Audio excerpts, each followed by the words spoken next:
هناك حل للسؤال، وفي الحكاية نقول ما قد جاء عنهم وما يقال.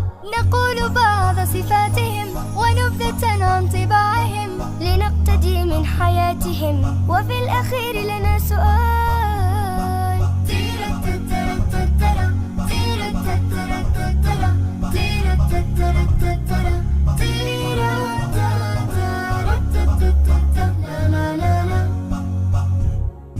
بكل يوم لنا لقاء، بكل ود على صفاء، ندور بين الأصدقاء، نريد حلا